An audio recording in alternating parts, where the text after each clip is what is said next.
বড় ভাইয়ের কাছে বাইকের চাবিটা চাওয়া মাত্রই ভাবি মুখের উপর বলে উঠল, বাইক দেওয়া যাবে না। আমি আর হা হু না বলে ডাইরেক্ট চলে আসলাম। ভাবি না করতেই পারে, কারণ বাইকটা যে ভাইয়ার শ্বশুরবাড়ি থেকে দিয়েছে, তাই সে ডিরেক্ট না করে দিয়েছে। মনের মাঝে কিছুটা কষ্ট পেয়ে তার রুম থেকে বাইর হয়ে আসলাম। বাসায় আর না দাঁড়িয়ে চুপচাপ আমার কাজে চলে গেলাম। আমার বড় ভাই বিয়ে করেছে 2 মাসের মতো হলো। ভাইয়া ভালো একটা কোম্পানিতে চাকরি করে। আমার বাবা নেই 4 বছরের মতো হলো। বাবা আমাদের ছেড়ে যাওয়ার পর ভাইয়াই সংসারে হাল ধরেছে। তার ইনকামের টাকাতেই আমাদের সংসার চলে। ভাইয়া কখনো নিজের জন্য কিছু কিনে নাই, আগে আমার জন্য কিছু কিনে দিয়ে তারপর নিজের জন্য কিনেছেন। আমি ইন্টার সেকেন্ড ইয়ারে পড়াশোনা করছি। পড়াশোনার পাশাপাশি নিজেও কিছু একটা করার চেষ্টা করতাম। ভাইয়া বলল, আমার পড়াশোনা আগে, আমি যতদিন আছি তাতেই চলবে। আমি আর ভাইয়ার উপরে কথা বলিনি, কারণ ভাইয়া আমাকে সব সময় আগলে রেখেছে।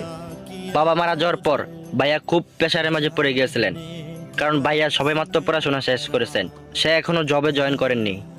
তারপর একটা কোম্পানিতে ভালো পজিশনে জব পেলেন। তারপর আমাদের আর পিছু ফিরে তাকাতে হয়নি। যা করেছেন সব কিছু ভাইয়ার চেষ্টাতেই করেছেন। ভাইয়া আমাকে আর আমার মাকে দেখাশোনা করতে লাগলেন। আজ কলেজে একটা জরুরি কাজ ছিল। ভাইয়া যেহেতু বাড়িতে নাই, তাই আমি বাইকের চাবিটা চাইছিলাম। আমি আবার সচরাচর বাইকের চাবি চাই না, কারণ ভাইয়া যখন কোনো কাজে আমাকে বাইক দিয়ে পাঠাতেন, তখন ভাবে একটু অন্য নজরে তাকিয়ে থাকতেন। এটাই স্বাভাবিক, কারণ বাইকটা যে তার বাবার বাড়ি থেকে দিয়েছে ভাইয়াকে চলাফেরা করার জন্য, সেখানে ভাবি তো বাইকটাকে যত্ন করে দেখে শুনে রাখবেন। তাছাড়া বাবার বাড়ি থেকে কিছু নিয়ে আসলে তার যত্নটা একটু ভালোভাবেই করা হয়, একটু আগলে রাখার চেষ্টা করে। আমি সেখানে ভাবির কোনো অন্যায় খুঁজে পেলাম না। ভাইয়া বিয়ে করার কিছুদিনের মাঝেই আমি বুঝতে পেরেছিলাম ভাইয়ার ইনকামে চলার আশাটা আমাকে ছেড়ে দিতে হবে। আমি যথেষ্ট বড় হয়েছি, কিছু করার ক্ষমতা আমারও আছে। তাই আমি একটু একটু চেষ্টা করেছিলাম কিছু একটা করার জন্য। প্রত্যেকটা মেয়ে চায় তাদের স্বামীর সাথে আলাদাভাবে থাকতে, তাদের স্বামীর সাথে আলাদাভাবে থাকতে কিংবা স্পেশাল সময় কাটাতে। তারা চায় তারা নিজেদের মতো করে একটা সংসার সাজাতে, সংসারে নতুন নতুন জিনিস কিনে ঘরটা সাজিয়ে রাখতে। তাই আমি এখানে ভাবির কোনো দোষ খুঁজে পাচ্ছিলাম না। সব কিছু পজিটিভভাবে নেওয়ার চেষ্টা করেছিলাম।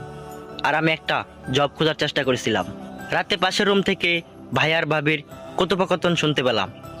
ভাইয়া ভাবিকে বলল, নিশি, আমি তোমাকে নিয়ে বেশ হতাশে দিন পার করছি। ভাবি বলল, কেমন? ঠিক বুঝতে পারলাম না।